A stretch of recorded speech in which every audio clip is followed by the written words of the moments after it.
Hi നമസ്കാരം എല്ലാവർക്കും പുതിയ വീഡിയോയിലേക്ക് സ്വാഗതം. ജസ്റ്റേഷണൽ ഡയബറ്റീസിനെ പറ്റിയിട്ടാണ് ഇന്നത്തെ വീഡിയോയിൽ പറയാൻ പോകുന്നത്. അതായത് ഗർഭിണികളിൽ കാണുന്ന പ്രമേഹ രോഗം.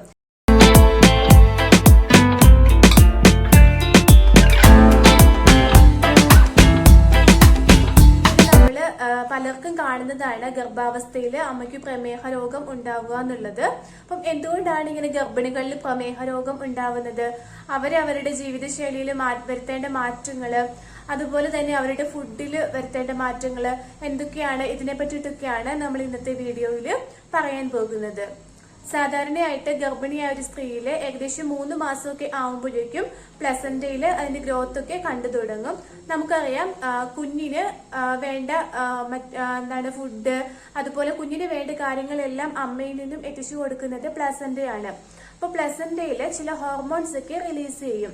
അതായത് പ്ലസന്റൽ ഗ്രോത്ത് ഹോർമോൺ, പിന്നെ കോർട്ടിസോൾ, അതുപോലെ പ്രൊജസ്റ്റിറോൺ, ഇത്തരത്തിലുള്ള ഹോർമോൺസ് ഒക്കെ റിലീസ് ചെയ്യും. അപ്പോൾ ആ ഹോർമോൺസിന്റെ ആ ഒരു പ്രവർത്തനം മൂലമാണ് അമ്മയിലെ ഇൻസുലിന്റെ അളവ് വല്ലാതെ അങ്ങ് കൂടുന്നത്. ശരിക്കും ഇൻസുലിൻ ഒരു പരിധി വരെ ആവത്തുള്ളൂ, പക്ഷെ ചിലരിൽ അത് വല്ലാതെ അങ്ങ് ഷൂട്ടപ്പ് ചെയ്യാറുണ്ട്. ആ ഒരു അവസ്ഥയിലാണ് നമ്മൾ ഗർഭകാലത്തെ പ്രമേഹം എന്ന് പറയുന്നത്. അപ്പോൾ ഇത്തരത്തില് ഇങ്ങനെ ഗർഭകാലത്തിൽ പ്രമേഹം ഉണ്ടാവുമ്പോൾ നമ്മൾ എങ്ങനെയാണ് നമ്മുടെ ഫുഡ് അല്ലെങ്കിൽ നമ്മുടെ ആ ഒരു ജീവിത ശൈലിയിൽ നിന്ന് നമ്മൾ ഒത്തിരിയേറെ നമ്മൾ അതിനെ പറ്റിയിട്ട് ചിന്തിക്കേണ്ടതായിട്ടുണ്ട്. ശരിക്കും കുഞ്ഞിനെ വളരാനായിട്ട് ഗ്ലൂക്കോസ് വളരെ അത്യാവശ്യമായിട്ടുള്ള ഒന്നാണ്. ഗർഭാവസ്ഥയിൽ കുഞ്ഞിന് ഗ്ലൂക്കോസ് നന്നായിട്ട് കിട്ടിയെങ്കിൽ മാത്രമാണ് അതിന് വേണ്ട ഡെവലപ്മെന്റ്സ് ഒക്കെ ഉണ്ടാവത്തുള്ളൂ. അപ്പൊ കുഞ്ഞിന് ഈ ഒരു ഗ്ലൂക്കോസ് കിട്ടാൻ വേണ്ടിയിട്ടാണ് പ്ലസന്റ ഇത്തരം ഹോർമോൺസ് ഒക്കെ റിലീസ് ചെയ്യുന്നത്. പക്ഷെ അത് അമ്മയുടെ ബോഡിയുമായിട്ട് അത് ഒത്തുപോകാൻ പറ്റാതെ വരികയും അത് പിന്നീട് പ്രമേഹം ആകുന്നു. അപ്പൊ ഇത്തരത്തിൽ ഗർഭാവസ്ഥയിൽ പ്രമേഹമുള്ള അമ്മമാരെ സംബന്ധിച്ചിടത്തോളം ചിലപ്പോ അവർക്ക് ഒന്നെങ്കിൽ ഗർഭിണി ആവുന്നതിന് മുന്നേ തന്നെ പ്രമേഹം ഉണ്ടാവാനായിട്ടുള്ള ഒരു സാധ്യത ഉണ്ടായിരുന്നവരായിരിക്കാം. അതല്ലെങ്കിൽ അവര് അമിതവണ്ണം ഉള്ള ആൾക്കാരായിരിക്കാം.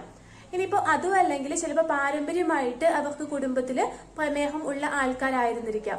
അപ്പൊ ഇങ്ങനെയുള്ള സ്ത്രീകളിലാണ് കൂടുതലായിട്ടും ഈ ഒരു ഗർഭാവസ്ഥയില് ഇങ്ങനെ ഡയബറ്റീസ് കണ്ടുവരുന്നത്. പിന്നെ ഇത്തരത്തില് ഇങ്ങനെ പ്രമേഹ രോഗം അല്ലെങ്കിൽ ഗർഭാവസ്ഥയിൽ പ്രമേഹം ഉള്ളവർക്ക് ജനിക്കുന്ന കുട്ടികൾക്കും അതിൻ്റെതായിട്ടുള്ള ഇഫക്റ്റ് ഉണ്ടാവാറുണ്ട്. കാരണം ഒന്നെങ്കിൽ കുഞ്ഞിന് തൂക്കം കൂടുതലായിരിക്കാം, അവരുടെ കുഞ്ഞിന്റെ വെയിറ്റ് ക്രമാതീതമായിട്ട് പെട്ടെന്ന് വർദ്ധിക്കുകയും പിന്നീട് അത് നോർമൽ ഡെലിവറി ഒക്കെ പോസിബിൾ അല്ലാതെ വരികയും ഒരു സിസേറിയൻ ഡെലിവറിയിലേക്കൊക്കെ മാറാനായിട്ടുള്ള സാധ്യതയുമുണ്ട്. അപ്പോൾ അത്തരത്തിൽ ഒന്നെങ്കിൽ കുഞ്ഞിന് വെയിറ്റ് ഉണ്ടാവാം, വെയിറ്റ് അധികമായിരിക്കാം, അല്ലെങ്കിൽ അമിതവണ്ണമുള്ള കുട്ടികളായിരിക്കാം.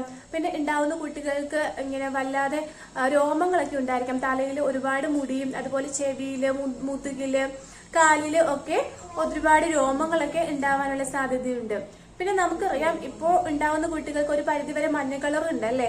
പക്ഷെ ഇങ്ങനെ പ്രമേഹ രോഗമുള്ള അമ്മയുടെ കുഞ്ഞ് ആണെങ്കിൽ ആ കുട്ടിക്ക് ചിലപ്പോൾ മഞ്ഞ കളറൊക്കെ കൂടാനായിട്ടുള്ള സാധ്യതയുമുണ്ട്.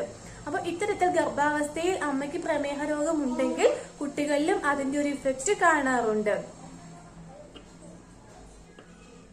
ഇങ്ങനെ ഗർഭാവസ്ഥയിലെ പ്രമേഹ രോഗം നമ്മൾ തിരിച്ചറിയാനായിട്ട് ഒരുപാട് ടെസ്റ്റുകളൊക്കെ, പ്രത്യേകിച്ചും ഗ്ലൂക്കോസ് ടോളറൻസ് ടെസ്റ്റ് ആണ് ചെയ്യുന്നത്. അതൊക്കെ അവൈലബിൾ ആണ്. ഗ്ലൂക്കോസ് ടോളറൻസ് ടെസ്റ്റ് എന്ന് പറയുമ്പോൾ നമ്മൾ വെറും വയറ്റില് ഒരു നിശ്ചിത അളവില് ഗ്ലൂക്കോസ് നൽകിയിട്ട് അത് അമ്മയെ കൊണ്ട് കുടിപ്പിച്ചിട്ട് അതിനുശേഷം ഇത്ര മണിക്കൂർ ഇടവിട്ട് ഗ്ലൂക്കോസ് ശരീരത്തിലുള്ള ബ്ലഡിലുള്ള ഗ്ലൂക്കോസിന്റെ അളവ് ടെസ്റ്റ് ചെയ്ത് അങ്ങനെയാണ് ആ ഒരു നമ്മുടെ ശരീരത്തിലെ ഗ്ലൂക്കോസ് ലിമിറ്റഡ് ആണോ അല്ലയോ എന്ന് കണ്ടെത്തി, ഇൻ കേസ് ഇത് ലിമിറ്റഡ് അല്ല എങ്കിൽ, ഗ്ലൂക്കോസിന്റെ അളവ് ഒരുപാടുണ്ടെങ്കിൽ പിന്നീട് അമ്മയ്ക്ക് പ്രമേഹത്തിന് വേണ്ട മെഡിസിൻസ് ഒക്കെ ഡോക്ടേഴ്സ് പ്രിസ്ക്രൈബ് ചെയ്യാറുണ്ട്. പക്ഷെ പലരും ഇന്ന് ഗർഭാവസ്ഥയിൽ ഇത്തരം മെഡിസിൻ ഒന്നും എടുക്കാൻ തയ്യാറാവുന്നില്ല. കാരണം പിന്നീട് അങ്ങോട്ട് എന്നും പ്രമേഹത്തിന്റെ മരുന്ന് കഴിക്കേണ്ടി വരുമോ, തുടർന്ന് അങ്ങോട്ട് എന്നും ഇൻസുലിൻ എടുക്കേണ്ടി വരുമോ എന്നൊക്കെയുള്ള പേടി കാരണം പലരും ഇന്ന് അത്തരം മെഡിസിൻ ഒക്കെ എടുക്കാനൊക്കെ മടി കാണിക്കാറുണ്ട്. പക്ഷെ അങ്ങനെ ഒന്നുമില്ല. അതൊക്കെ ആ ഒരു ഡെലിവറി കഴിയുന്നതോടെ, ആ ഒരു നമ്മുടെ പ്രഗ്നൻസി പീരീഡ് കഴിയുന്നതോടെ പലരിലും ഈ ഒരു പ്രമേഹം പോകാറും ഉണ്ട്. ചിലരിൽ മാത്രമാണ് അത് കണ്ടിന്യൂ ചെയ്യപ്പെടുന്നത്.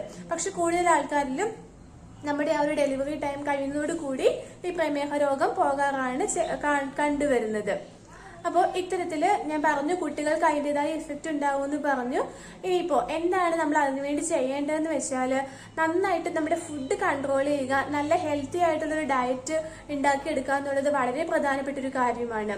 ഹെൽത്തി ഡയറ്റ് എന്ന് പറയുമ്പോൾ നമ്മൾ മധുര പലഹാരങ്ങൾ അങ്ങനെ അത്തരത്തിലുള്ള മിഠായി ഐറ്റംസ് ഒക്കെ കംപ്ലീറ്റ് ആയിട്ട് തന്നെ ഒഴിവാക്കുക.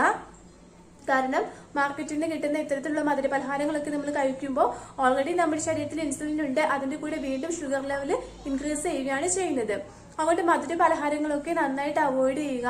പിന്നെ ഫൈബർ റിച്ച് ആയിട്ടുള്ള ഫുഡുകൾ, നാരുകൾ അടങ്ങിയ ഭക്ഷണം അതൊക്കെ കഴിക്കാനായിട്ട് ശ്രദ്ധിക്കുക.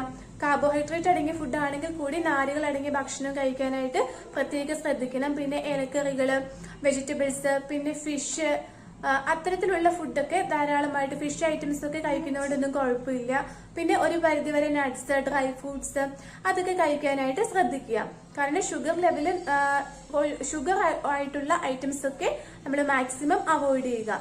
പിന്നെ വളരെ പ്രധാനപ്പെട്ട ഒന്നാണ് വ്യായാമം ചെയ്യുക എന്ന് പറയുന്നത്. അത്യാവശ്യം നല്ല രീതിയിലുള്ള വ്യായാമം, നല്ല രീതിയിൽ എന്ന് വെച്ചാൽ നമുക്ക് ഗർഭാവസ്ഥയിൽ ചെയ്യാൻ കഴിയുന്ന ചെറിയ ചെറിയ വ്യായാമങ്ങളൊക്കെ ഡോക്ടറുടെ നിർദ്ദേശപ്രകാരം നമ്മൾ ചെയ്യുക. ഇനി ചെയ്തുകൊണ്ടിരുന്നവരാണെങ്കിൽ അതൊക്കെ കണ്ടിന്യൂ ചെയ്യുക. അപ്പോൾ ഇങ്ങനെയൊക്കെ നമുക്ക് ഒരു പരിധി വരെ ഇത്തരത്തിലുള്ള ഈ ഒരു ഡയബറ്റീസിനെ, പ്രഗ്നൻസിയിൽ കണ്ടുവരുന്ന ഈ ഒരു ഡയബറ്റീസിനെ നമുക്ക് ഒരു പരിധി വരെ ഒരു ലിമിറ്റഡ് ആക്കി കൊണ്ടുവരാനായിട്ട് സാധിക്കും. എന്നിട്ടും നമ്മുടെ ഭക്ഷണമൊക്കെ കൺട്രോൾ ചെയ്തിട്ടും അല്ലെങ്കിൽ വ്യായാമം ചെയ്തിട്ടും നമ്മളിപ്പോൾ ഒരു ഏകദേശം ഒരു 40-45 മിനിറ്റ് അല്ലെങ്കിൽ കുറഞ്ഞത് ഒരു 10 മിനിറ്റ് എങ്കിലും ദിവസം നടക്കാനായിട്ട് പ്രത്യേകം ശ്രദ്ധിക്കുക. ഒരുപാട് റെസ്റ്റ് എടുത്താൽ അതും പ്രശ്നമാണ്. വെറുതെ റെസ്റ്റ് മാത്രം എടുക്കുകയാണെങ്കിൽ അതും ഇങ്ങനെ പ്രമേഹം കൂടാനായിട്ടുള്ള ഒരു സാധ്യത ഉണ്ടാക്കും. അതുകൊണ്ട് കഴിയുന്നത്ര നന്നായിട്ട് ശരീരം അനങ്ങി നടക്കാനായിട്ട് ശ്രദ്ധിക്കുക. അപ്പൊ ഇങ്ങനെയൊക്കെ നമ്മൾ ചെയ്തിട്ടും ഫുഡൊക്കെ കൺട്രോൾ ചെയ്തിട്ടും ഇങ്ങനെ എക്സസൈസുകളൊക്കെ ചെയ്തിട്ടും പ്രമേഹം ഒരു പരിധിയിലേക്ക് മാറുന്നില്ല, കുറയുന്നില്ല എന്നുണ്ടെങ്കിൽ തീർച്ചയായിട്ടും ഡോക്ടേഴ്സിനെ നമ്മൾ കൺസൾട്ട് ചെയ്യുക.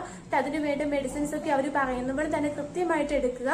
എങ്കിൽ മാത്രമേ നമുക്ക് നമ്മുടെ ആ ഒരു ഷുഗർ ലെവൽ കുറച്ച് കൊണ്ടുവരാനും ഹെൽത്തി ആയിട്ടുള്ള ഒരു ബേബിയെയും നമുക്ക് ലഭിക്കുകയുള്ളൂ. പുതിയൊരു വീഡിയോയിൽ വീണ്ടും വരാം. അതുവരെ നന്ദി. നമസ്കാരം. കുട്ടികൾക്കും ഗർഭിണികൾക്കും മുലയൂട്ടുന്ന അമ്മമാർക്കും വേണ്ടി യാതൊരു മായവും ചേർക്കാത്ത, യാതൊരു പ്രിസർവേറ്റീവ്സും ചേർക്കാത്ത വുമൺ ടു ഫ്ലൈൻ്റെ ഫുഡ് പ്രൊഡക്ട്സുകളെ പറ്റിയിട്ടാണ് ഇന്ന് നമ്മൾ പറയാൻ പോകുന്നത്. ഇത് ഹോം മെയ്ഡ് ഫുഡ് പ്രൊഡക്ട്സുകളാണ്. അതിലാദ്യത്തേത് കുന്നം കായപ്പൊടിയാണ് കുട്ടികൾക്ക് വേണ്ടിയിട്ടുള്ളത്. പിന്നെ അതുപോലെ തന്നെ ധാന്യക്കൂട്ടുപൊടിയുണ്ട് കുട്ടികൾക്ക് വേണ്ടിയിട്ടുള്ളത്. പിന്നെ അതുപോലെ തന്നെ കുട്ടികൾക്ക് വേണ്ടിയിട്ടുള്ള റാഗി പൗഡർ, ഉരുക്ക് വെളിച്ചെണ്ണ, പിന്നെ അതുപോലെ തന്നെ പനക്കൽക്കണ്ടം, ഇതെല്ലാം തന്നെ ഈ ഒരു വുമൺ ടു ഫ്ലൈൻ്റെ ഹോം പ്രൊഡക്ട്സുകളാണ് കേട്ടോ. പിന്നെ അതുപോലെ തന്നെ മുലയൂട്ടുന്ന അമ്മമാർക്ക് വേണ്ടിയിട്ട്, അവരുടെ പാലൊക്കെ കുറവുള്ള അമ്മമാരൊക്കെ ആണെങ്കിൽ ഇവർക്ക് വേണ്ടിയിട്ട് new moms health mix powder വളരെ നല്ലതാണ് ഉപയോഗിക്കുന്നത്. അതോടൊപ്പം തന്നെ ഗർഭിണികളായിരിക്കുന്നവർക്കും ഗർഭസ്ഥ ശിശുവിൻ്റെ പൂർണ്ണമായ വളർച്ചയ്ക്കും സഹായിക്കാവുന്ന പ്രഗ്നൻസി ഹെൽത്ത് മിക്സ് പൗഡറും വളരെ നല്ലതാണ് ആ ഒരു കാലഘട്ടത്തിൽ ഉപയോഗിക്കുന്നത്. ഇത് നമുക്ക് ഈ ഒരു വുമൺ ടു ഫ്ലൈൻ്റെ അതുപോലെ strong woman health mix powder എന്ന് പറഞ്ഞിട്ട് വരുന്നുണ്ട്. ഇത് വാങ്ങി ആ ഒരു കാലഘട്ടത്തിൽ ഉപയോഗിക്കുന്നത് വളരെ നല്ലതാണ്. പിന്നെ അതുപോലെ തന്നെ നമ്മുടെ ജീവിതശൈലി രോഗങ്ങളായിട്ടുള്ള പൊണ്ണത്തടി, ഡയബറ്റിക്സ്, കൊളസ്ട്രോൾ, പ്രഷർ സംബന്ധമായ രോഗങ്ങൾ, ഹൃദയ സംബന്ധമായ രോഗങ്ങൾ, ഇതെല്ലാം തന്നെ വരുന്നത് നിയന്ത്രിച്ച് നിർത്താനൊക്കെ വേണ്ടിയിട്ട് സഹായിക്കാവുന്ന മില്ലറ്റ്സ് പ്രൊഡക്ട്സുകളൊക്കെ തന്നെ ഓൾ ഇന്ത്യ ലെവലിൽ ഹോം ഡെലിവറി അവൈലബിൾ ആണ്.